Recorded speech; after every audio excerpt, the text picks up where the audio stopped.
Welcome to An Honorable Profession, a podcast giving America hope since 2018. I'm your host, Ryan Coonerty.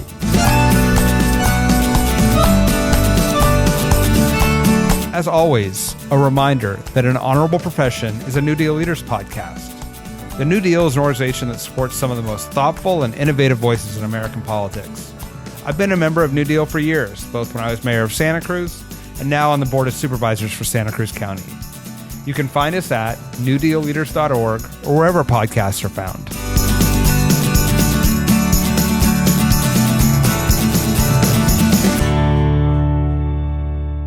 Today, I'm talking to Liz Walters. She's the new chair of the Ohio Democratic Party.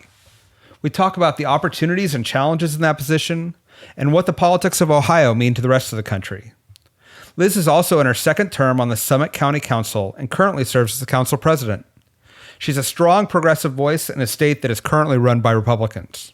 We talk about that and how her family's experience with the failures of the healthcare system led her into public service. Enjoy. Liz Walters, welcome to An Honorable Profession. It's really great to be talking to you. Thank you so much for having me. I'm so happy to be here and so honored that you asked. First, I got to start with asking you about the snowstorm that's hitting right now. I'm out in California. I'm wearing shorts and flip-flops as we speak.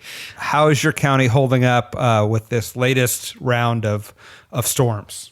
We're doing okay. You know, Northeast Ohioans are used to this. We're kind of bred for it. And so even though we had probably a few inches overnight and expect to have more, this is really not anything out of the usual for us for this time of year. So we're lucky that the temps aren't too cold, and I think everybody's still going to work and getting their everyday lives done. Good. I'm glad to hear that, and hang in there. Feel free to, when it's safe again, come out and visit in California and thaw out. We'd love that. Love that. That'd be so great. We need some sunshine. The only thing we lack up here is sunshine this time of year. I want to obviously ask you about your work at the county level. You and I think, agree that the county level of government is the most consequential level of government to people's lives and probably the least understood. Absolutely. I want to start by congratulating you on your selection as the new chair of the Ohio Democratic Party. Thank you so much. It was a very incredible experience to run for chair, having kind of been through and with and a part of the Ohio Democratic Party for most of my career. I was just so honored and excited to take on this challenge and to have the support of so many leaders in state I respect as I took that journey. Really excited for it. Well, it's a big job in addition to your day job of trying to manage a county in the midst of a pandemic and economic crisis and everything else.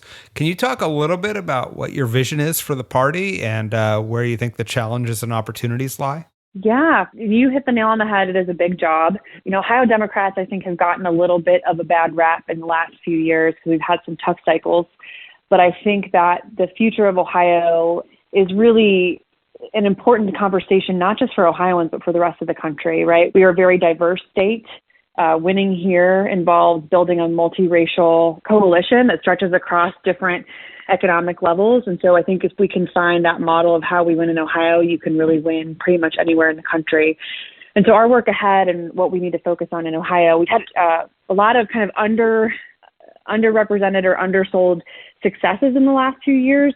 Won 3 Supreme Court races at the state level. So we're just one seat away from flipping control of the court to Democrats, and have had some other meaningful small victories around the state in electing a lot more folks to local office. But right now, and what's important here in Ohio is to kind of level up our game to the next notch. And for us, that means really focusing on having a comprehensive strategy to build back strength statewide so that good candidate campaigns who run for the Senate, who run for governor, and for more Supreme Court seats can kind of take that strength and run it over the finish line to a win. Ohio is a little more complex than most, right? Building that coalition in Ohio means having candidates who can appeal to voters of color, who can appeal to young people, women, who can appeal to folks who live in cities, but also people who live in Appalachia and rural Ohio. And so we have that focus on the grassroots is really important for us because in order to connect in all of those places, we have to be in meaningful relationships, not just with our volunteers, but also with our voters. And then I think the other, big piece of the work ahead for us in Ohio is building an accountability comms and research operation that really tells the story of what corrupt Republican leadership looks like over a long period of time. Our last two speakers of the House, both Republican, have been arrested in increasingly large bribery schemes to taking, bailouts and backroom deals for big corporate interests. And they're not going to tell that story about themselves to the voters. That's up to us. So we really have to go out and start talking about the cost of this for our voters, of what it's costing them in real dollars, what it's costing them in lost opportunities, and in some cases, what it's costing them in real lives to have this failed leadership at the state level. So I think when we look ahead for the Ohio Democratic Party, those are top on the list of our priorities for what we'll be tackling in the next 6 months, 12 months, 2 years, 4 years, all with that aim of having success at the ballot. We have a very exciting opportunity here in 2022 with an open Senate seat and also a chance to elect new leadership at the state level, and we're excited for it. Yeah, can you talk about that opportunity in 2022? Senator Portman has decided not to seek re-election. What does that look like for the Ohio Democratic Party? Yeah, so Portman announced his retirement on my 6th day as chair, and I kind of jokingly told folks, well, if this is my 6th day, I'm vanquishing incumbent senators. What's going to happen in 2 years? I might have reached my peak already. I think you're going to get blamed for a lot of things that aren't your fault. You might as well take some credit for his decision. Exactly.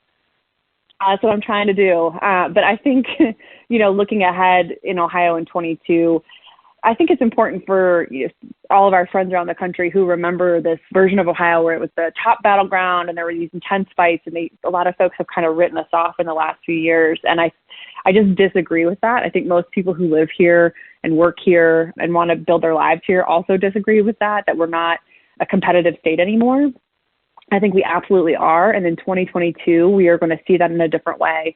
When you look back at the last few cycles from 2016 to 2018 and then to 2020, the state just performs differently when Trump's not on the ballot. So while Trump won the state in 2016 and 2020, in 2018, we reelected Senator Sherrod Brown. We came within 2 points of winning the governor's race and a lot of down ticket races. And so with Trump not on the ballot in 22, and with an increased emphasis from our party on building the right structures we need to win and with holding Republicans accountable, I'm very excited about the opportunity, and we have a host of candidates who've stepped forward to express their interest in this seat. They're all dynamic, they're interesting, they are passionate about doing what's right for the working families of Ohio. And so I think that no matter what, we are going to end up with a dynamic, a diverse, energetic ticket that is going to inspire not just Ohio voters, but a lot of more kind of investment from those national partners that we need to succeed. And so, open Senate seats come along maybe once every 20 years. So we're excited to take on this fight and build what we need to win. And that's really the focus of the party right now, is being focused on building the strongest organization we can so that we can use these opportunities not just to win in 22, but to build strength for the long term. Yeah, can you talk a little bit about, help us understand Ohio? Many of us every 4 years in our presidential map projections, color code Ohio one way or another way, but it has been a long time swing state, and it's a vital state for either party. Can you talk a little bit about what doesn't the national media or those of us on the coast understand about Ohio? There's so much I could say in answer to this, and I think most people you'll find that are Ohioans are everywhere. If you live on the coast, you probably know someone who's from Ohio. So we stay here, but they also end up all over the country. And most of us share something in common, which is we are deeply passionate about our state. I think here more than any other place, you'll find people we wear Ohio-themed T-shirts and jewelry and other things all the time, like your zip code, your area code on your phone number, the shape of the state. It's kind of a point of pride for Ohioans. But what a lot of folks often miss is that it is a very diverse state. And by diverse, I don't just mean by race. We are truly kind of 13 states within a state, right? Where we have a flatland, rural, agricultural community. We have a set of counties that are truly Appalachian counties.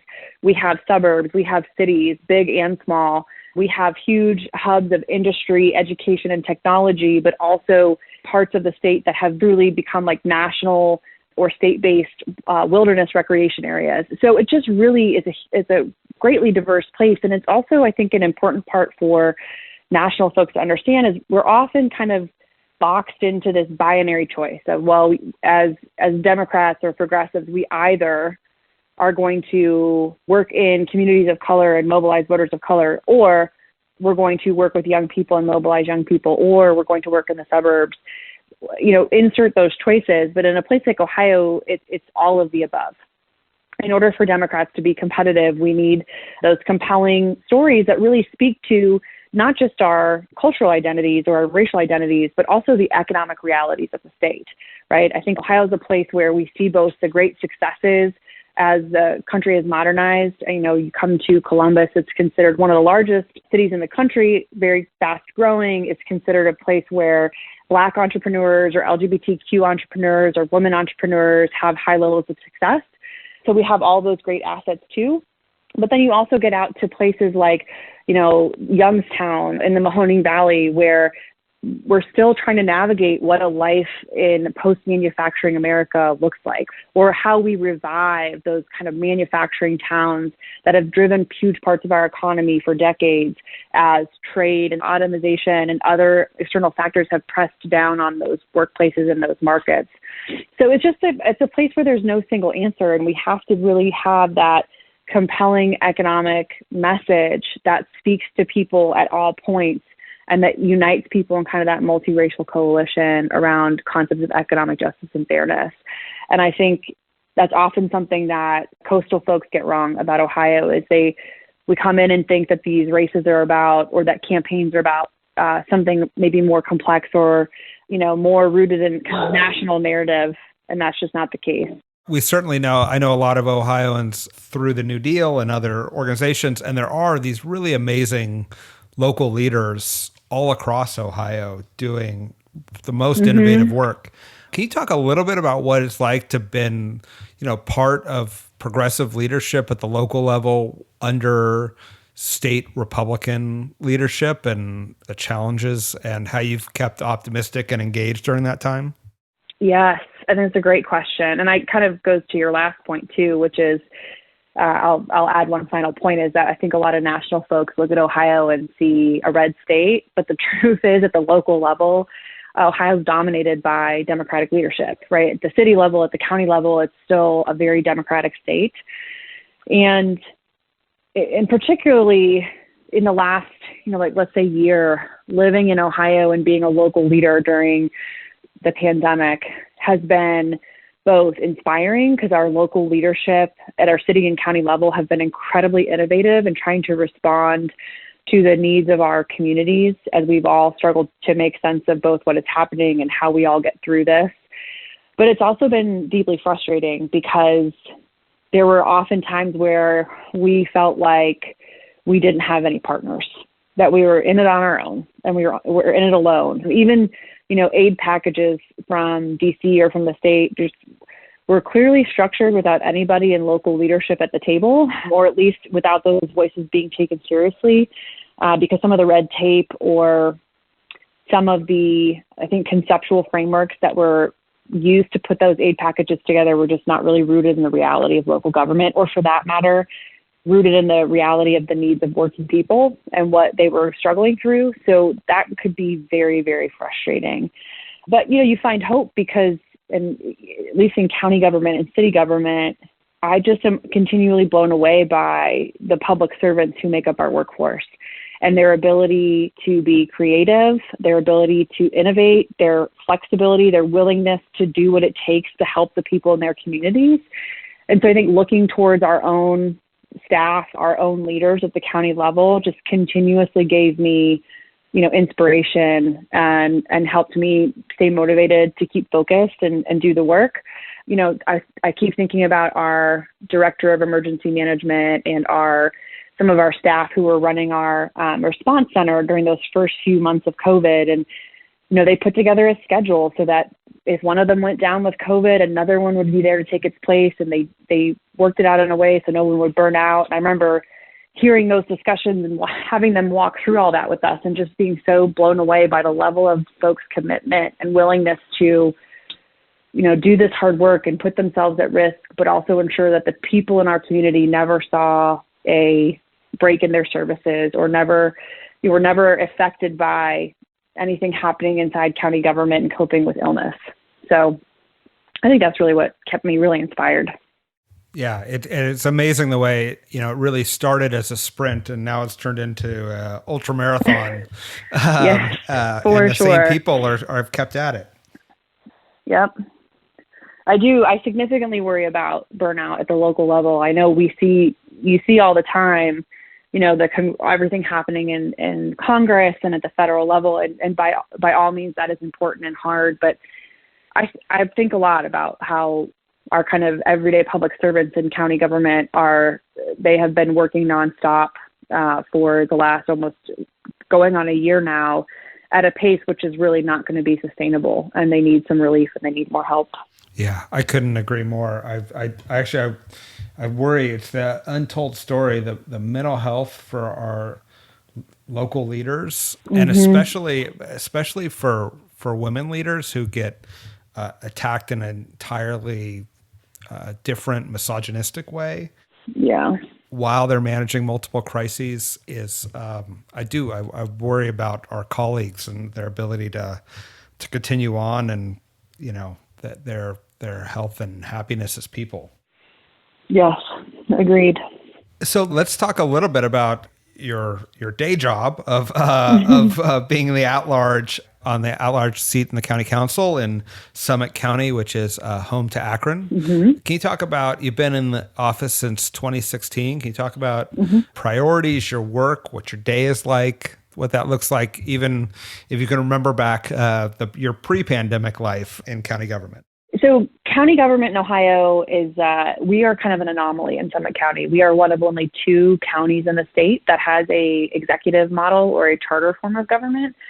Most counties in Ohio are run through the commissioner system. So it's a 3-commissioner panel that governs the county.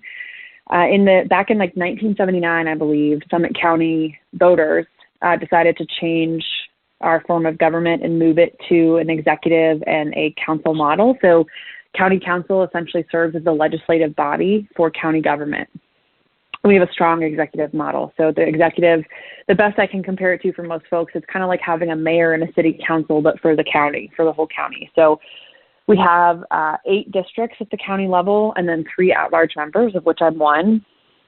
And our role on council is really to oversee in a very specific, narrow lanes of where we legislate policy. Because we're chartered government, we can be a little more proactive than most of our counterparts around the state. And so where we're not bound by Ohio Revised Code or guided by some state statute, we kind of live in that space. And we do work around our employment statute. We do work around kind of helping innovate where we can in our admission and administration of services, being in partnership and coalition with other folks in the county. And we oversee the budget process. So we are the kind of oversight arm of the financial operation of the county, both for the executive, which represents about 12 departments, from sanitary sewers and job and family services and down the line, but also our other constitutional office holders in the county, which are, the kind of more traditional roles of a fiscal officer, clerk of court, sheriff, engineer, et cetera. So, there's not really a lot, too much excitement day to day. County government, though, a little bit staid sometimes. It's very, in a good way, very consistent and we're very much guided by kind of revised code. Essentially, counties operate as the administrative arm of state government. So we don't have a lot of program that isn't already in existence as defined by the state. And so I think for us, day-to-day life is often about either kind of overseeing our agenda for the week of what are we voting on, a lot of our consistent matters coming before the body have to do with contracting, bidding, staff changes, adjustments to appropriations for different departments for line items in their budget. And then where we're growing or changing and doing something new, kind of weighing in and advising on how we establish the program or establish the resolution or the law or the motion that puts into process some of these pieces. And so I think, day to day, it's pretty straightforward. And when things come up, anything that needs our immediate attention, it usually has to do with personnel matters or some kind of big budget issue that kind of came up unexpectedly or last minute. This is, again, pre-COVID. And then also kind of what with council, our role is, depending on each individual council member, we kind of lean in and engage in different areas that we find interesting or have expertise in. So, for example, my first policy joining council, my first priority was providing paid parental leave for all of our employees. So going through that process took a bit of time to both learn from other parts of the state that have done this work and get best practices, work with all of our office holders to establish their own, kind of get their buy-in on what we were trying to do.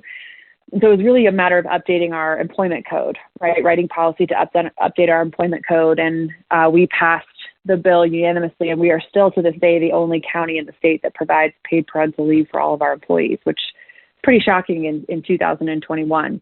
That is shocking. Yeah, it's not, some of those more, it's interesting to me that we view paid parental leave as a progressive policy, because to me it's, there's just so much data that shows having paid parental leave is good for mom's health, good for baby's health, good for the health of our economy, good for the health of our communities, and as an employer makes us much more competitive and in keeping with kind of norms around the country.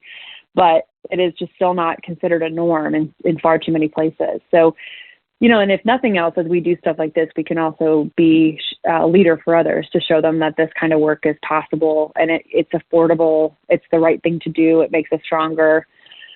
But, looking forward into an example of how we've engaged during COVID, spent some time working in philanthropy. And it's very normal for most of our council people to have full-time jobs outside of council, because council is considered a part-time role at the county level. So I was wearing a couple different hats over the years in my day job, so I call my day job. And so with some of our CARES Act dollars, we set up a fund with our community foundation to provide direct relief to nonprofits who were providing direct services and who had seen a huge spike in demand as a result of COVID and the following economic downturn. And so, I spent a long time working with our foundation leaders, our nonprofit service sector leaders to put together the program, understand our, both what we were required to do by the federal law, but then also trying to create a program that was also based in reality of understanding that organizations needed unrestricted money, right? We needed not to be overly prescriptive on how they spent those dollars. So that's another example of a way that, members can kind of spend their time on projects where they have a unique set of skills or interests to help run stuff at the county level. And can I just dork out for a moment, and apologies to our listeners, but I think it's really interesting when you have at-large seats and district seats, the different roles that people play. So can you talk about sort of what the difference is in your mindset or governing as an at-large member versus the members who are district-based? Yeah.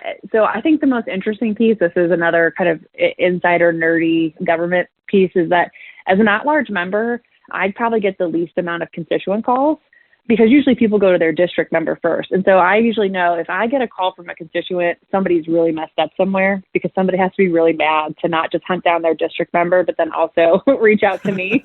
So that's one important distinction.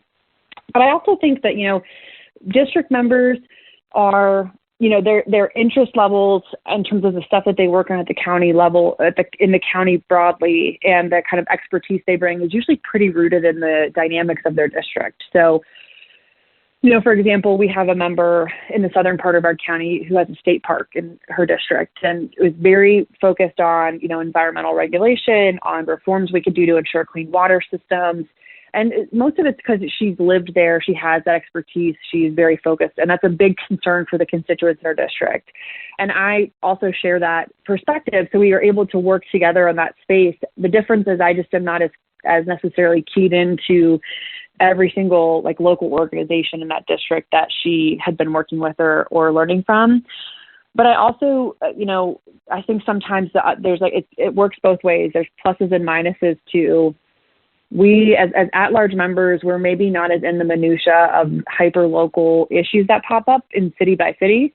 But on the flip side, we are definitely involved in some of the more contentious issues all around the county, even though we may not be. So if there's a matter that comes up in one community if it's very contentious and highly controversial, or there's a lot of kind of feelings about something that the county's working on, the at-large members could participate in all of those matters. So we're always involved when it's tough. We don't always get to be involved in the really fun stuff at each local level because, you just hear less from people when they're happy than when they're upset. It's generally kind of our rule. But I also think that we, generally speaking, we play a different role in balancing the county response to issues because we see the big picture. So and not to say that my colleagues who are in their own districts don't see it, but their job is to be that advocate for the community in their district, just like that's my job. But I'm going to have a higher level perspective that says, okay, well, if we do this for community X, then we're setting the expectation that we also have to do it for community Y, which is on the other side of the county. Is this a practice we should keep doing? Can the county commit to doing this for everybody so that there's that fairness and equitable treatment of the communities? Because, our county seat is Akron. It's the biggest imprint in the county, but we also have 32 other communities, and we have to balance the needs of everybody around the county with the work we do. And so I think that's something often a perspective that the at-large members have in a different way than district members. I think that's a really good explanation. I'm going to assume that you didn't grow up wanting to be the at-large county council for Summit County. Can you talk a little bit about what drew you into politics and policy and, where this interest comes from? Yeah, definitely. And you're right. This was never on my kindergarten list of what I wanted to be when I grew up. But I think, I think like a lot of people, I came into this work for deeply personal reasons because I experienced something when I was in my formative years, when I was in college, that just really kind of set me on a different path. So I grew up in a multi-generational household with a single mom. So my mom and I lived with her parents as I was growing up, and it was lovely. My grandfather was a former seminarian and former Marine. So he was at once going to be a priest and then was a Marine and then went on to have 7 kids.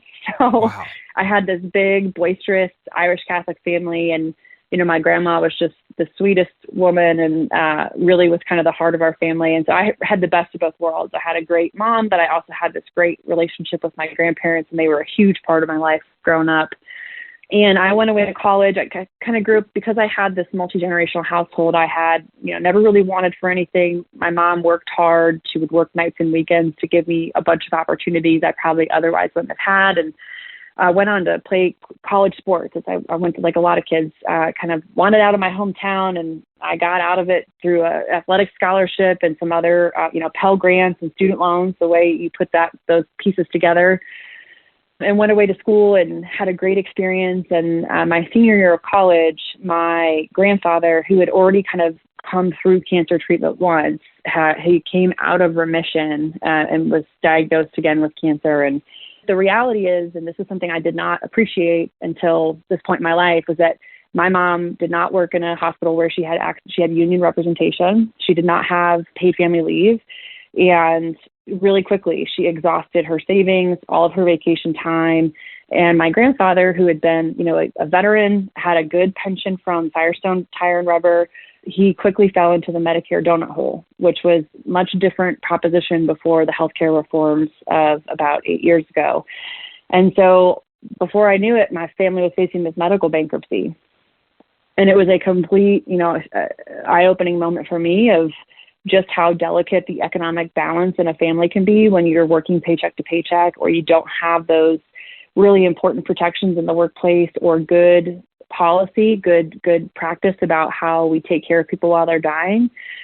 And it really kind of changed my life, and it put me in on a different path. I kind of couldn't stop reading about some of this stuff. I got really interested in researching and reading about how kind of hospice policy and healthcare policy got to this point where people could be we had the best of both worlds. I had this really big family. They all stepped up and helped chip in and take care of my grandfather, but it just wasn't enough to kind of protect my mom's financial stability. And so I actually went on to work. I went to grad school and started working nights at a local hospice. And I just saw all these families going through exactly what my family went through, right? They were hosting spaghetti dinners or 5K runs to raise money to help pay for their loved ones' healthcare at the end of life. And I just thought, this is so wrong. This can't really be America. Like, we can't be like, we're people have to host spaghetti dinners to pay for hospice care for their loved ones. That's wild to me. And so through the process of kind of learning more about this, I had also read this guy, Barack Obama's book called Dreams from My Father, where he talked a lot about his mom's own struggle with paying for healthcare at the end of her life. And I just so connected with it. And when he started running for president, I was all in. I'm like, this guy is incredible. Like, he has the same, had a similar life experience to me. All of his policies make so much sense to me. And so I started volunteering on his campaign. I'd go to school, I'd go do a volunteer shift at the campaign office, and then I'd go work my night shift at the hospital. And right as I was finishing grad school is when the campaign, it was really clear he was going to win the primary, and they were staffing up in Ohio, and they offered me a job. And I had this other kind of government service job lined up after grad school, and I turned it down, and I went and became a field organizer on the Obama campaign in 2008. And that was really how my journey into politics and public service started. I went on to work for the campaign and worked for my hometown Congresswoman, Betty Sutton, for quite a few years, both in D.C. and at home.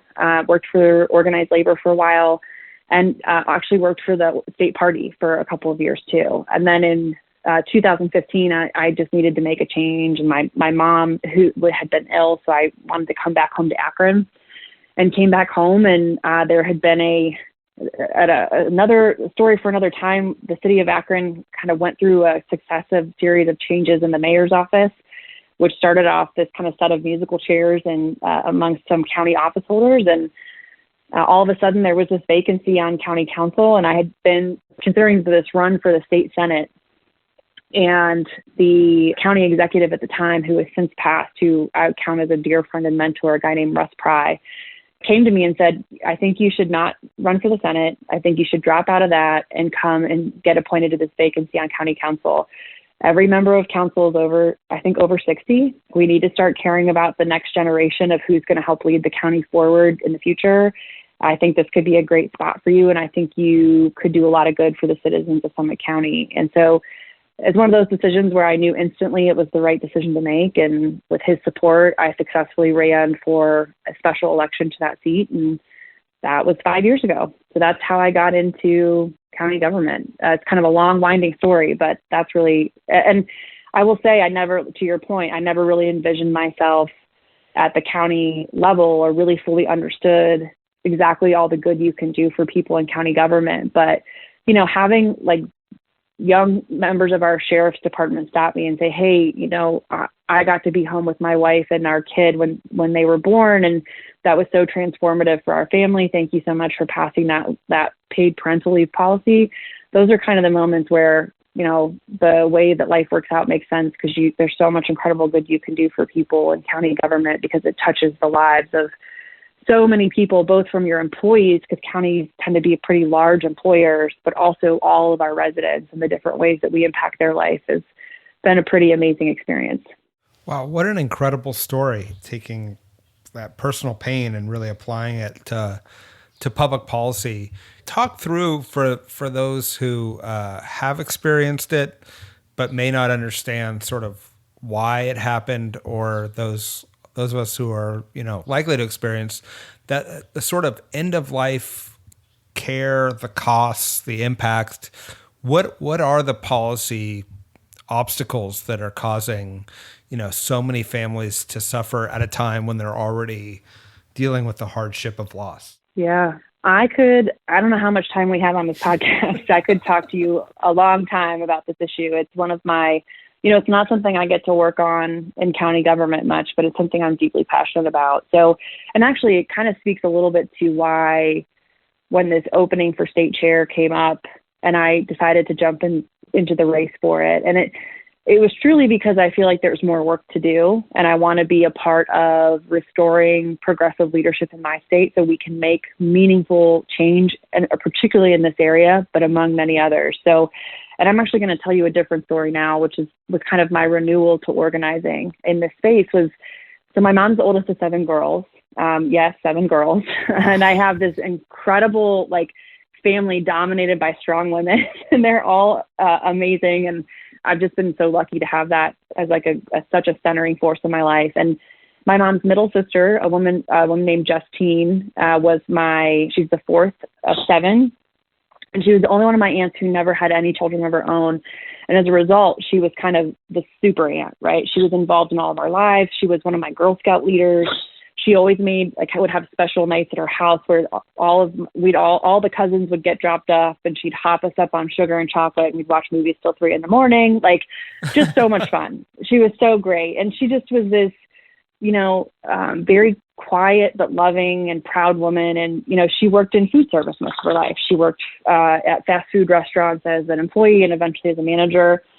And she also was sober. She had a struggle with alcohol abuse when we were all in not long after we lost my grandmother, actually. She had a really hard time with that. And she went to rehab for a 60-day inpatient stint and then was a loyal member of Alcoholics Anonymous for the rest of her life. And in so many profound ways, she showed us all how to love one another, but also how to, take care of ourselves and be willing to do hard work on ourselves in order to have a better life.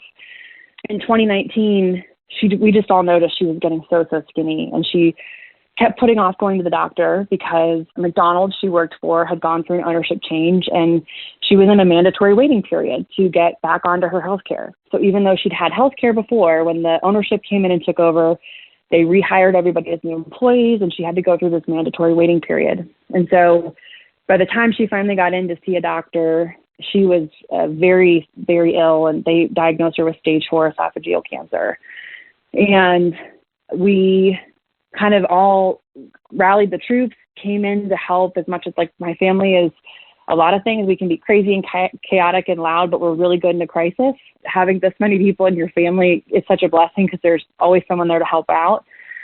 And we really organized and kind of went with her on a journey where she tried treatment, and that didn't work very well. And as it became clear that, hospice was her best option, it was very frustrating because, here's me, and I acknowledge, right, I had such a better understanding of the system than the average consumer because I work in it and I see it and I know it.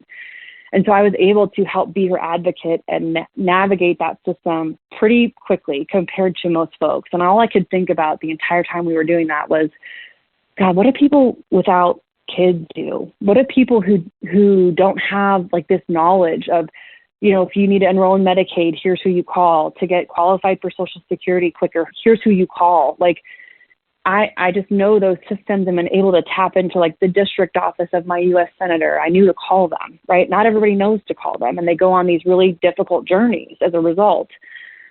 And in the end, the reality was, even though she was on Medicaid, even though she was very, very ill, there are just so many parts of the system that aren't set up. We're just not set up to allow people to die with any kind of comfort or dignity.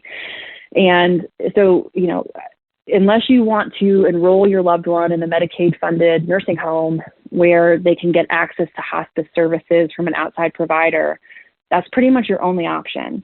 And for so many of us, it's kind of that ultimate choice between, and particularly for people who live paycheck to paycheck or the working poor, they often don't have family around them who can take the time off work to provide care for them. So they're less likely to receive treatment. They're less likely to receive care at home. When they are, it's usually not sufficient. So on Medicaid, you qualify for 1 hour visit a day. Well, if you're bedbound or there's some other mitigating factor, that's just not enough, right? And there's also not enough space in our nursing homes to actually care for all the people who are Medicaid eligible. So it's a perfect storm of not a big enough structural pieces to fill the need, but then not enough supports for the people who want to help care for their loved ones. So luckily for me, right, I had an employer who lived his values and was willing to give me flexibility so that I could work at night or that I could work on the weekends or, and I had this really big family so that we had a schedule, and, one day one person would take her to the doctor and I would take her on another day. But in the end, she ended up coming to live with me, and we administered home hospice through the result of a very big, very caring family and a very, frankly, lucky set of circumstances where we were able to provide that for her. And not everyone's able to do that for their loved ones, even though they might want to. And so there's just all these different ways in which the healthcare system falls really short at the end of life because we don't treat it as the kind of important event that it is, not just for the person who is ill and dying, but also for the loved ones around them, right? We don't provide those supports. They're not baked into our policies.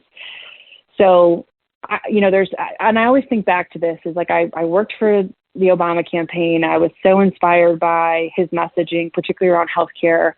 And I was working on the Hill for my congresswoman when we did the ACA reform. And I think if you'll recall, one of the big divisive tactics that Republicans used was this whole notion of death panels, right? That Democrats want to institute death panels to kill off your loved ones. But all that was setting aside money to reimburse physicians to provide the proper counseling for people about end-of-life care. And because of Republican tactics, that got stripped from the bill. And so we've really not made a lot of meaningful reform in our country around end-of-life care in quite a long time. And it's one of those pieces where we just continue to fall short the reality is you're much more likely to die in this country spending $80,000 a day in an ICU because that's what gets paid for, instead of at your home surrounded by your loved ones with adequate care to manage your pain and symptoms. Because that's how we're structured. Yeah, that's what I was going to say is, not only is there like a moral component to all this, and there's obviously an economic impact on the family and the businesses and organizations that give time off, but it's, most of the cost of healthcare come in those final 3 months. Yep. And when you look at the costs driving our Medicare system and others, it's really the end of life that is not providing what most people want and what most of their family members want. So it's this strange mismatch of resources to give people what they would prefer to not have, not be spending money on. Yes, exactly. That's exactly right. So I just want to wrap up here with, ask a little bit for your advice. So if we got somebody who's maybe listening to this podcast and they are, they're interested in politics, they've been engaged, but they haven't decided to run for office, and maybe they're in a community in Ohio, what do you tell them about how to find a path to public service and what the future looks like for especially, progressive people who are maybe in red, hopefully soon to be blue, but right now red states? Yeah, I think, the first thing I say to people who are thinking about, what do I do? How do I get involved? Should I run? Should I not? Is the first rule of life, right, is decisions are made by the people who show up. So be a person who shows up, even if that means that maybe you're showing up as a concerned citizen at a council meeting, or you're showing up with your friends and family to push them a little farther on some of those topics that maybe make them uncomfortable around economic justice or racial justice or gender justice. Being that voice is super important. And for those who think that they're maybe ready to take the jump and formalize their activism in a different way by running for office, I say absolutely do it. And you don't have to do it alone. There are, and I imagine this is true in every state, there are great training programs out there. There's great cohort-based programs that can help you learn more about the actual tactics of how you succeed at running for office, but also just give you some of that moral support of how you find kind of a community of like-minded friends who are either on a similar journey or from your kind of similar counties or cities to yours, where maybe the fight is a little bit of a longer term proposition. And so my advice to them is to call their state party or to call their county party or to go online and look at progressive training organizations. In Ohio, for example, we have a great program called Lead Ohio that runs incredible training programs for progressive candidates across the state at all levels of government. So those tools and resources are out there. You just got to know where to ask and who to look to find that help. But the last thing I'd say is to reach out and ask another elected official who you admire for advice. And don't feel weird or guilty about just looking them up off the website and sending them an email. I will tell you that the number of times I get asked to talk with someone who's interested in running for office is actually fairly low. But whenever someone does ask, I always say yes, because I think it's so important for us to reach out a hand to help pull people up with us as we climb. I think that's exactly right. That's why I don't think people understand just how small a world, especially at the county or city level, the folks who are actually getting engaged. And so when new people show up and are willing to lend a hand or jump in, they're almost always welcomed with open arms. Yep, exactly right. So I just want to take a moment and thank you for not only joining us on the podcast today, but also just your service. I mean, not only serve your county, but now to serve the state, which is as you mentioned, a battleground state that has an impact on the entire United States. I'm grateful that you're putting in the time and taking such a thoughtful approach to public policy. I think we need a lot more of that, and I'm hopeful with leaders like you, we'll be heading in a better direction on end-of-life care and everything else. Thank you so much for that kind comment, and I'm so grateful, Ryan, that you had me here today. It was so great to talk with you, and also so grateful to be a part of New Deal, because I think it's been such a help for me as I think about policy and how I move my county forward. Yeah, and I can't wait. Hopefully we'll be back together in person sometime this year, and I can hear more about your work across Ohio. It'll be great to see you. You too. Thank you so much. All right. Thank you. Thanks for listening to An Honorable Profession. Please subscribe to hear more amazing leaders, and keep asking your elected officials to be honorable. Boots Road Group produces podcasts. I'm Ryan Coonerty, and because we keep things honorable, no tax dollars were used in the making of this podcast.